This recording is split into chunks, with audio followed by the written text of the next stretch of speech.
26 साल, जी हाँ 26 साल से विंध्य क्षेत्र में इंतजार है उसके सबसे बड़े प्रोजेक्ट का, ललितपुर सिंगरौली रेल लाइन।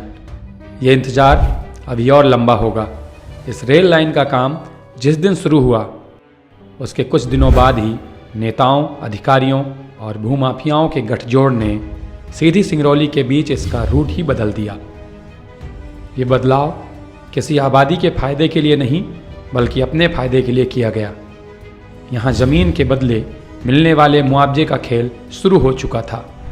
मुआवजे की इस लूट का प्रमाण है 1 अगस्त 2019 को लिखा गया सीधी कलेक्टर का यह पत्र। इस पत्र को सीधी कलेक्टर अभिषेक सिंह ने पश्चिम मध्य रेलवे के उप मुख्य अभियंता को भेजा। इसमें कलेक्टर ने लिखा, भू अर्जन की प्रक्रिया शुरू होने के बाद केवल राशि बढ़ाने और नौकरी पाने के लिए षड्यंत्र करते हुए जमीनों के छोटे टुकड़े किए गए। इस तरह से मुआवजा की राशि कई गुना बढ़ गई। रातों रात टीन सेट डालकर मकानों के ऐसे ढांचे खड़े कर दिए गए जिसमें इंसान तो क्या जानवर तक नहीं रह सकता। ऐसे एक मकान का मुआवजा 2.5 करोड़ दिया गया। कलेक्टर ने अपनी जांच में पाया कि मुआवजे के इस लूट में स्थानीय और रेलवे के अधिकारी शामिल थे। इसी तरह सिंगरौली जिले में सीधी सांसद रीति पाठक के रिश्तेदारों पर भी मुआवजे की मलाई लूटने का आरोप है। रीति पाठक के मामा की जमीन खसरा नंबर 341 पिछले यानी 2017 के दौरान टाइपिंग की गलती के चलते शामिल नहीं हो सकी थी। इस नए आदेश से 3 साल बाद 2020 में उक्त जमीन को शामिल किया गया। साल 2020 में यह 0.44 एकड़ जमीन केवल महेंद्र प्रसाद यानी रीति पाठक के मामा के नाम थी, लेकिन 23 दिसंबर 2022 को जारी अगली अधिसूचना में इस जमीन को 8 अलग अलग हिस्सों में बांट दिया गया और जमीन का मालिकाना हक भी 8 लोगों के पास चला गया। जमीन का पहला हिस्सा महेंद्र प्रसाद यानी रीति पाठक के मामा के नाम है। दूसरा हिस्सा महेंद्र प्रसाद की पत्नी यानी रीति पाठक की मामी का है। तीसरा हिस्सा हरीश देव पांडे की पत्नी शिवकली देवी यानी रीति पाठक की चाची का है। चौथा हिस्सा हरीश देव पांडे के बेटे मनीष देव यानी रीति पाठक के चचेरे भाई का है। पांचवा हिस्सा प्रीति पाठक यानी रीति पाठक की बहन का है। छठवां हिस्सा अनूप देव पांडे यानी रीति पाठक के भाई का है। सातवां हिस्सा अनूप देव पांडे की पत्नी सुधा यानी रीति पाठक की भाभी का है। आठवां हिस्सा दीप देव पांडे यानी रीति पाठक के कजिन का है।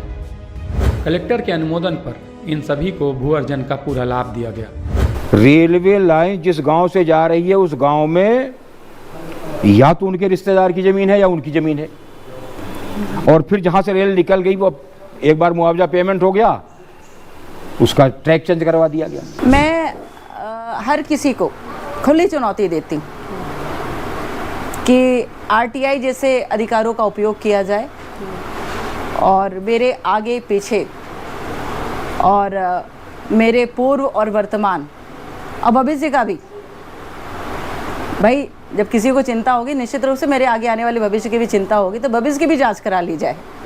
इसलिए मेरी खुली चुनौती है। 20 साल हो गए, स्टेशन बन गए हैं, बहुत सारे नेताओं की किस्मत खुल गई है जमीन अधिग्रहण में, लेकिन रेलवे पटरी अभी सीधी जिले में कहीं देखने को नहीं मिली है। तो विकास किस चीज़ का? विकास वही विकास हुआ है कि ज़मीन खरीदा, अधिग्रहण कराई और उसी से चुनाव लड़ रहे हैं। अब ये तो आपस में वो लोग जाने किसकी ज़मीन है क्या है, पर सीधी जिले का हर आदमी जानता है कि इसमें कितना बड़ा खेल हुआ है।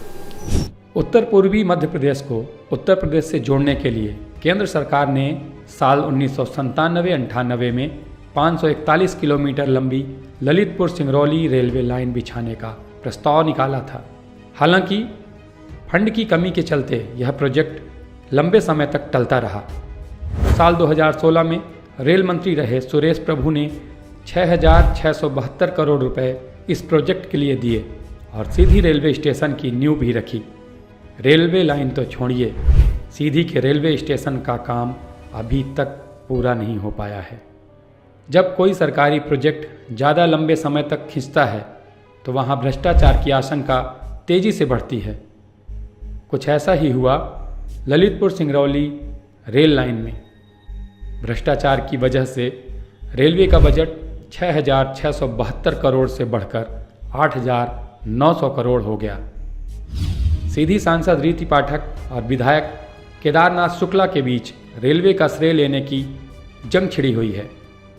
लेकिन क्या आपको पता है, यहाँ रेलवे ने करीब 300 करोड़ रुपए के घोटाले की आशंका जताई है। जिस रेलवे लाइन का सीधी सिंगरौली के लोग इंतजार कर रहे हैं वो भ्रष्टाचार की भेंट चढ़ता नजर आ रहा है।